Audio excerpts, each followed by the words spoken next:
Hello, I am Somnath Dasgupta. I teach in Jamia Millia Islamia, New Delhi. Today, we are going to talk about metamorphism of mafic, calcareous and ultramafic rocks. We will start with the mafic rocks, but before that, you should know very clearly what is the mineral composition of mafic rocks before metamorphism.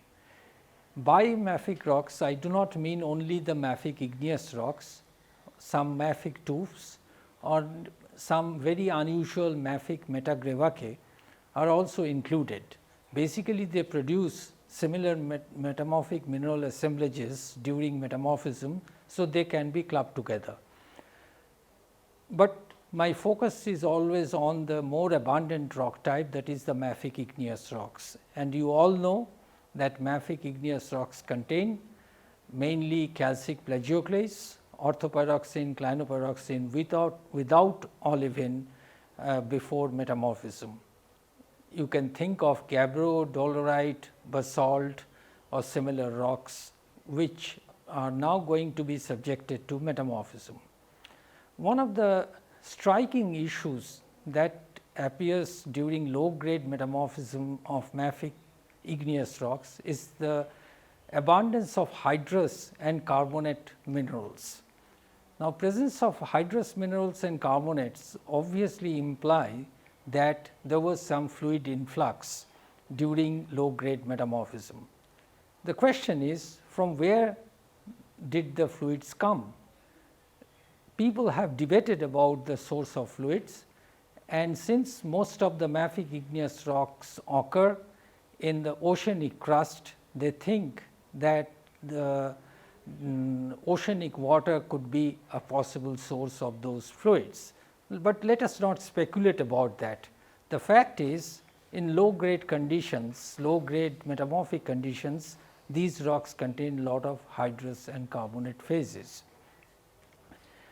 Now, obviously, we will compare our results with metamorphism of pellitic rocks that we have described in a separate module. In figure 14.10, I have depicted a general table which shows the mineral assemblages in mafic igneous rocks in different metamorphic facies conditions. For comparison, I have also included at the bottom of that figure the zones, the Barrovian zones that are developed in the pellitic rocks. So, now you can see that the nature of mineral assemblages varies completely differently from those observed in pellitic rocks. This shows the importance of bulk composition on the appearance of different metamorphic minerals. If you scan through the list, you will see three very striking features. One is that plagioclase becomes calcic at higher grades of metamorphism, particularly in the amphibolite facies and higher grades. Then you will see that the amphibole is actinolite at lower grades of metamorphism and becomes hornblende at higher grades. Now, you may recall the difference between actinolite and hornblende. Actinolite is a non-aluminous amphibole, hornblende is an aluminous amphibole. So, naturally, I can summarize by saying that amphibole becomes aluminous with increasing grade of metamorphism of mafic igneous rocks. And thirdly, important thing to note is that the two pyroxenes, orthopyroxene and clinopyroxene, they appear at the highest grade of metamorphism in the granulite facies. These granulite facies metamorphosed igneous rocks, mafic igneous rocks are often referred to as mafic granulites or 2-pyroxene granulites, because they contain 2 pyroxenes. Now, let us start with the metamorphism of mafic igneous rocks under the medium pressure facies series, just like what we did in case of the pellitic rocks. The medium pressure facies series in the chlorite zone and in the biotite zone in the pelites, so to say in the green schist facies, mafic igneous rocks are composed of chlorite, albite, actinolite, epidote, courge with or without carbonates. So, that is why I said in lower grades you have hydrous minerals and carbonate minerals in mafic igneous rocks. Now, plagioclase is albite, almost nearly pure albite, that is to say it is not a calcic plagioclase, and epidote, actinolite, chlorite all are green minerals, as a result of which this green schist facies metamorphosed mafic igneous rocks are dark green in color, and that is why they are often referred to as green stones. Now, you might have heard about green stones occurring in Archean cratons. These are nothing but green schist facies mafic igneous rocks. At the entry into the amphibolite facies, often we get a transitional facies which we call albite epidote amphibolite facies. Here what happens is that two important mineral changes occur. First is that amphibole becomes aluminous, and at a slightly higher temperature plagioclase becomes calcic. Now, what is the source of this calcium and aluminum? The source is possibly lying with chlorite and epidote. These are the two minerals which break down, and in the amphibolite facies then we have the minerals like hornblende, calcic plagioclase with or without garnet. Garnet may be present, may not be present. But what is important to note is that this rock itself is called amphibolite. So, the term amphibolite actually has double connotation. One connotation is the amphibolite facies that we described earlier, and a mafic igneous rock metamorphosed under amphibolite facies condition is also called an amphibolite. So, this is a rock amphibolite, and we often distinguish between two kinds of amphibolitic rocks. One is called orthoamphibolite and another paraamphibolight. Orthoamphibolite means the rock has been derived from an original igneous rock, and paraamphibolight means original protolith was some kind of very unusual marly sedimentary rocks, very unusual, but it is possible to have that. So, in the amphibolite facies, mafic igneous rocks are called amphibolites, and they contain hornblende and calcic plagioclase with or without garnet. Now, with entry into the granulite facies, this hornblende starts to break down and produces first clinopyroxene and then orthopyroxene. So, in the granulite facies, we get the two pyroxenes coexisting with calcic plagioclase, and hence the name 2-pyroxene granulite. Now, if I increase the temperature further, then what happens is exactly the same as in pelitic rocks. Now, instead of micas, here hornblende breaks down and hornblende partially melts to produce 2-pyroxene with or without garnet assemblage, and a melt which is tonalitic in composition. So, this is not a granitic melt, what we got in case of pelitic rocks, here we get a tonalitic melt. Now, this melt can crystallize as enderbite or charnockite in Archean cratons. So, you see metamorphism of mafic igneous rocks are very well studied in greenstone belts and in ancient Archean cratons, and also we have some evidence from the younger orogenic belts as well. So, in figure 14.11, I have given a petrogenetic grid in which I have shown all possible mineral reactions in a mafic igneous rocks as a function of pressure and temperature.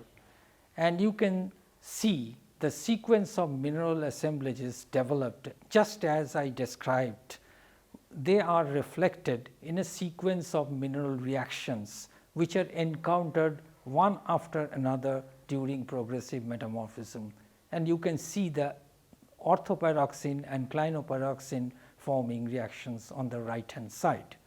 Now, in figure 14.12, I have given you a schematic diagram showing the mineral assemblages in mafic igneous rocks in the amphibolite, granulite and eclogite facies. You will note that hornblende plagioclase with or without garnet are the characteristic mineral assemblage in the amphibolite facies and the 2-pyroxene assemblages in the granulite facies. But there is every likelihood that hornblende continues at least partially into the granulite facies. And then you see that in the higher pressure region in the eclogite facies you do not have plagioclase. I will describe eclogite facies separately, but the important thing is to note a region just below the eclogite facies where you do not get any orthopyroxene. You get clinopyroxene, you get garnet, you get plagioclase, but no orthopyroxene. Now, this is a very narrow range of pressure temperature conditions where in mafic igneous rock orthopyroxene disappears and still plagioclase is present. So, I cannot call it an eclogite. So, what do I call this rock? This orthopyroxene free clinopyroxene garnet plagioclase rocks are called high pressure granulites or popularly as HP granulite. Now, more and more occurrences of HP granulites are now being reported from many parts of the world. So, this is the story about the Barrovian type metamorphism of mafic igneous rocks. We move on to the low pressure facies series. Here the sequence of metamorphic facies is completely different. We have albite epidote hornfels facies giving way to hornblende hornfels facies, giving way to pyroxene hornfels facies, giving way to sanidinite facies at the highest temperature. So, it is completely different from the sequence what we get in medium pressure facies series. Now, there is not much difference in mineralogy, however, so it is easy to remember. The only thing that you need to remember is that garnet is less abundant in low pressure facies series. The most interesting story lies in the high pressure facies series metamorphism of mafic igneous rocks. Here what you get is a completely a different sequence of metamorphic facies. You start with the zeolite facies where hydrated calcium aluminum silicates belonging to the zeolite group and allied mineral groups are the abundant minerals in mafic igneous rocks. This is followed at slightly higher pressures by different facies called prehnite pumpelliite facies, originally described from New Zealand. This particular facies is characterized by the presence of calcium aluminum silicates like prehnite and pumpelliite in mafic igneous rocks. The upper PT regime of prehnite pumpellite facies is usually ascribed to be 300 degrees Celsius and 5 kilobars. So, it is equivalent to a very low green schist facies temperature that we are dealing with, but at a higher pressure, in line with our idea that we are discussing high pressure metamorphic facies series. Next comes at a slightly higher pressure is what is known as blue schist facies. Now, why do I call it a blue schist? Because it is blue in color. Now, what gives that blue color? This is an amphibole, which is a sodic amphibole called glaucophane. There are other sodic amphiboles in the amphibole group of minerals like crossite, which is not diagnostic of blue schist facies.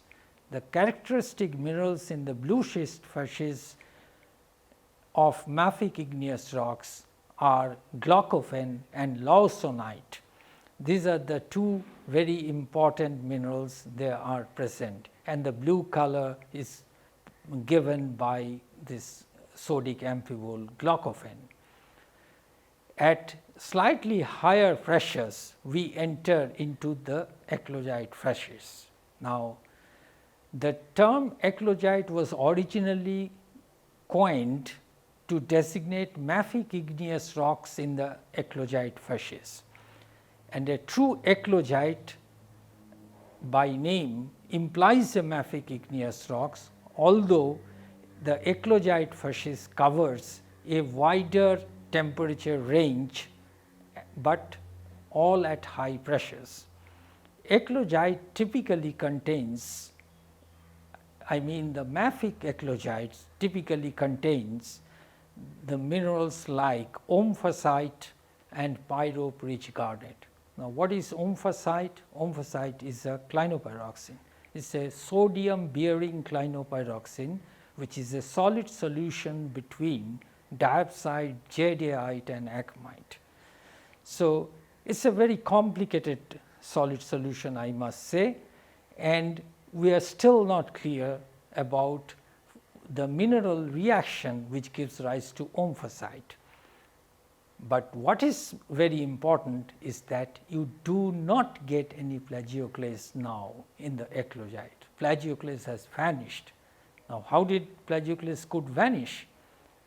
Because of breakdown to different minerals, like albite breaks down to jadeite and quartz, anorthite breaks down to grossular, kyanite and quartz. So, in eclogites you sometimes get kyanites as well. So, this sounds a little bit surprising. Kyanite is an aluminous mineral, very common in pellitic rocks, but you do get sometimes kyanite bearing eclogites. You can still metamorphose a rock at higher pressures, but we will deal it separately, not in this module. We will discuss separately extreme temperature and extreme pressure metamorphism, where I will talk about the further conversions in Mafic granulites. Now, let us focus to the calcareous rocks now. By calcareous rocks, the name limestone comes to your mind, I suppose. It is so common, but here I do not mean only limestone, I mean any calcareous rocks. As a general case, I will take a siliceous impure dolomite, but if you have a limestone which contains pure calcite, then metamorphism will produce marble, which is of course a very important and an expensive stone used extensively for flooring and other things. So, what will be the difference between limestone and marble? Nothing in mineralogy, both contains calcite, but if you look under the microscope and see the texture of the rocks, you will see sedimentary textures in limestone and a metamorphic texture in marble. That is the difference.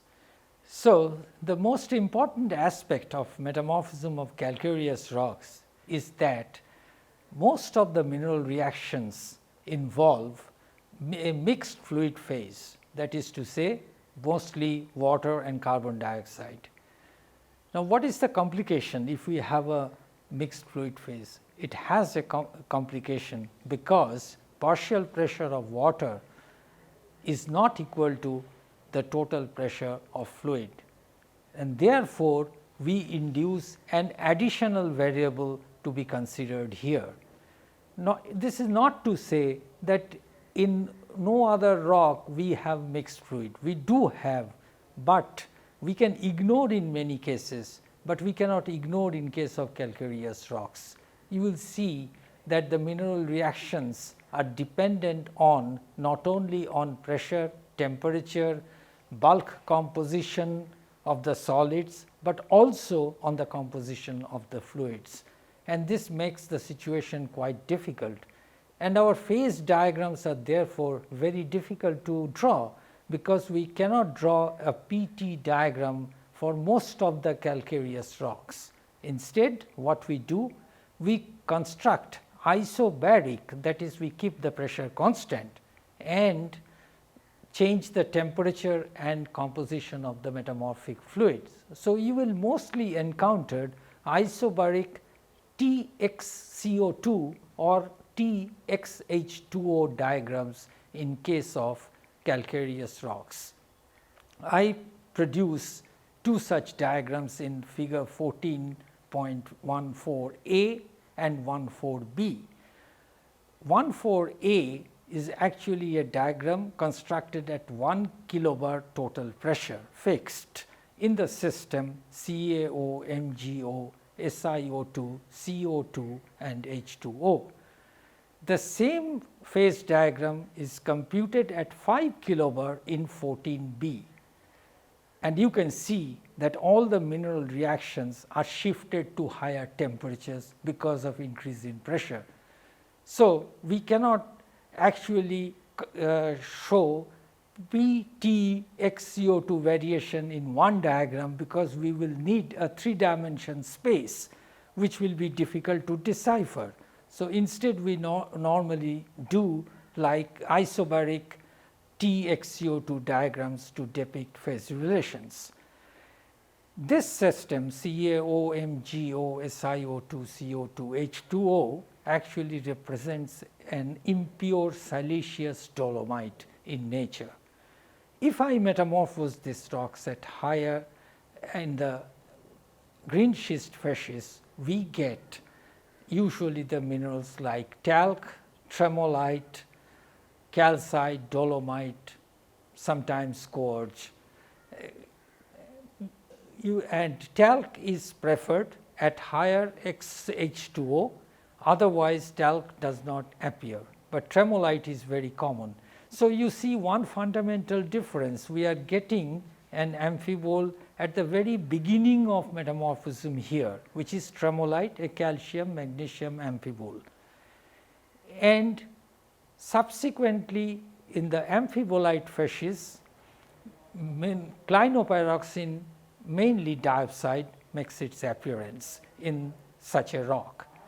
So, here you are getting a clinopyroxene in the amphibolite facies, and you remember that you got a clinopyroxene in the granulite facies in case of mafic igneous rocks. So, see the diversity, and you must understand the importance of the variation in bulk composition.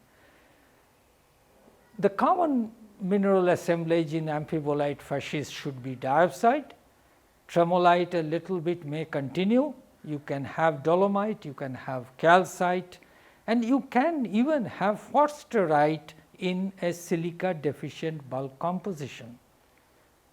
You may recall that forsterite is the magnesian olivine, and this is one case where an exception occurs. You can get forsterite coexisting with quartz in such situations. At the transition to granulite facies, elastonite makes its appearance, and you might recall what is elastonite. It is calcium silicate. It is a pyroxenoid crystallizing in the triclinic system. This pyroxenoid makes its appearance at the transition to granulite facies. And in the granulite facies, you get the typical assemblage of elastonite, scapolite, grandite garnet, and you may still get some calcite and quartz, and plagioclase feldspar. And this plagioclase feldspar should be quite calcic in nature because of the bulk composition that we chose to describe.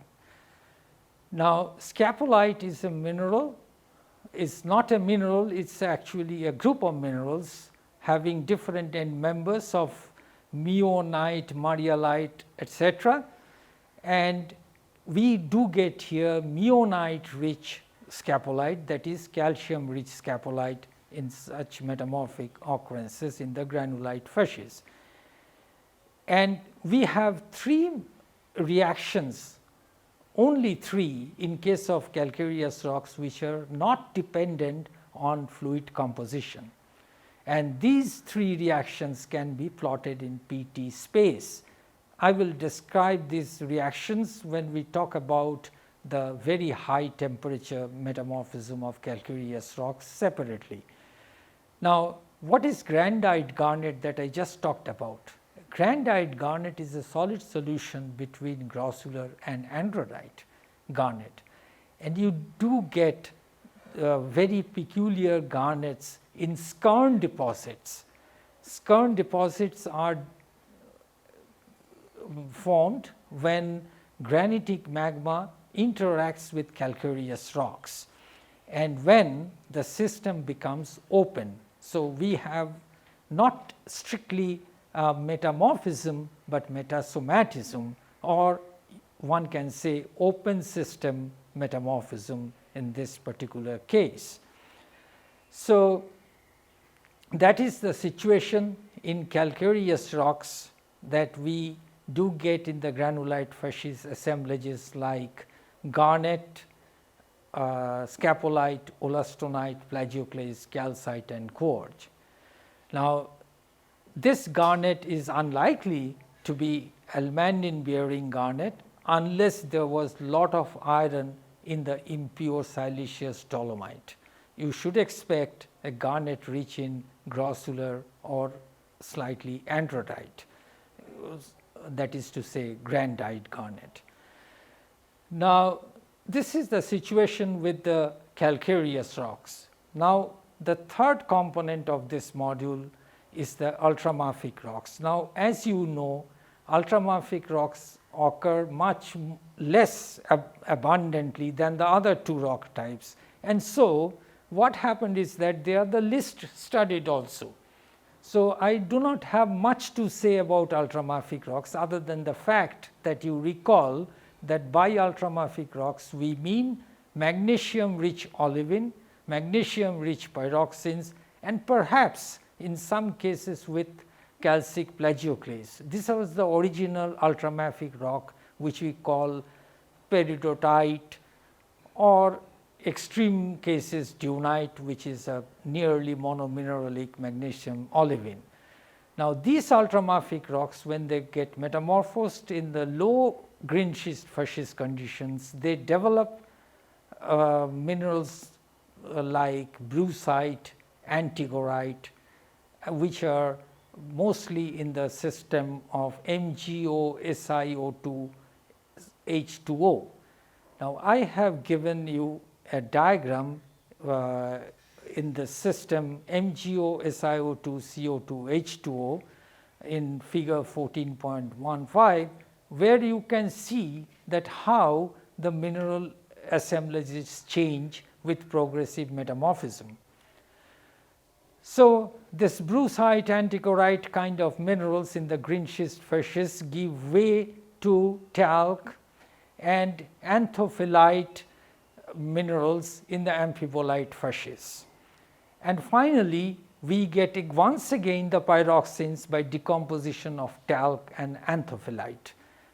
Anthophyllite breaks down to enstatite, and then clinopyroxene appears through breakdown of other calcium, magnesium bearing minerals. So, in the final stage in the granulite fascies, ultramafic rocks will contain once again 2 pyroxene bearing assemblages. That is the characteristics of ultramafic rocks. So, in summary, we learned quite a lot of things in this module, in particular about the mixed fluid variable. This is something very unique to calcareous rocks, and you have seen how the composition of the fluid controls the mineral assemblages. just move from left to right in the diagrams in figure 14.14 A and B, just if you move from left to right, that is why you are changing the fluid composition only, you will see how much change occurs. We also learned in case of basic igneous rocks or mafic igneous rocks, the importance of high pressure metamorphism, and we did not discuss much about ultramafic rocks because we do not have much data on these things, but I do hope that you enjoyed this presentation and it was helpful. Thank you very much.